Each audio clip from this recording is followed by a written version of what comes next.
Hi everyone, it's Beverly Cole and I'm back in my studio working on this collage.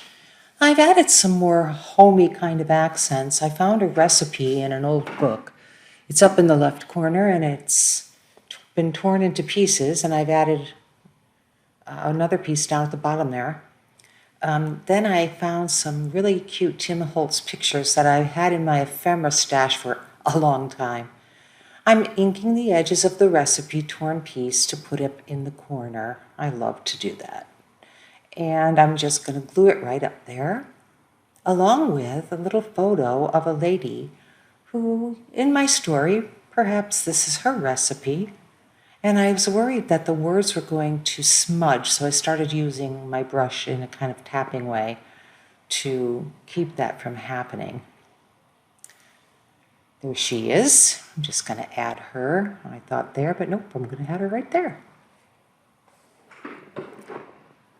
Just to bring it more toward a human element of a story. You know, we do have this gentleman up in the corner with the camera, and he's pretty cool looking.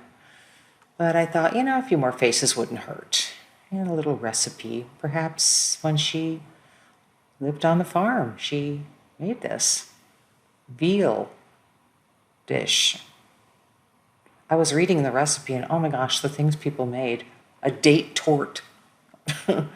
These were, I think, veal, some kind of rolled up veal with bacon and breadcrumbs and all kinds of stuff. Here's another skinny piece of that. And I'm going to add that. It's another kind of a vertical line. And I was looking at that E, and I'm like, I know I have some stencils somewhere. And sure enough, for some reason, in the back of my brain, I remembered where they were in a drawer that I hardly ever open.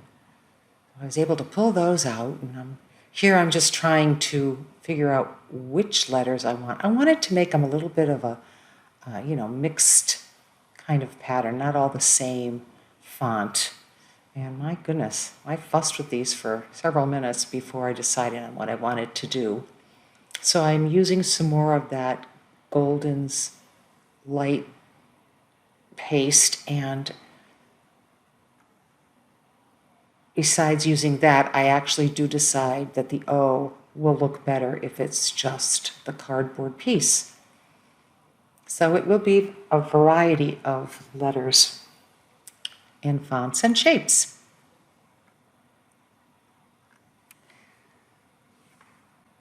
Home.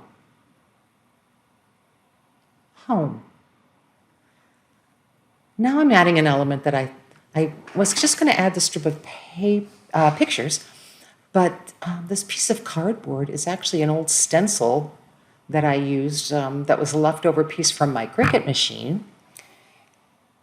And I've used it quite a bit to make jelly plate prints, and I'm kind of, sacrificing it for this collage. It's glue, and I tore it, and here I'm trying to figure out where the faces will sit. It kind of gives you the impression of a strip of photographs on film. So now I'm just distressing the edges with some of that vintage photo, still playing with where I'm going to put it. So I open it up and I start gluing, and all of a sudden I realize, wait a second, it's really cool on this side too. So I decided, after much deliberation, that I would use the purple side. Yeah, isn't it cool? It's been through so many jelly plates. So this makes that strip of photographs into film. Now I've decided that I need to fill in a lot of spots with some of the Elmer's glue that I like to put on thickly, so that when you look through it, it almost looks like you're looking through glass. So I'm filling in all the little windows in the houses and putting some over the watch and putting it all over things that I also want to protect, like the man up there in the houses and the cows. So this is something that needs to be left to dry. And I'm still adding, there's a picture of two boys on the farm. Yeah, this is gonna be really cool, and I'm gonna let this have to dry overnight until I can work on it some more. So I'll see you next time.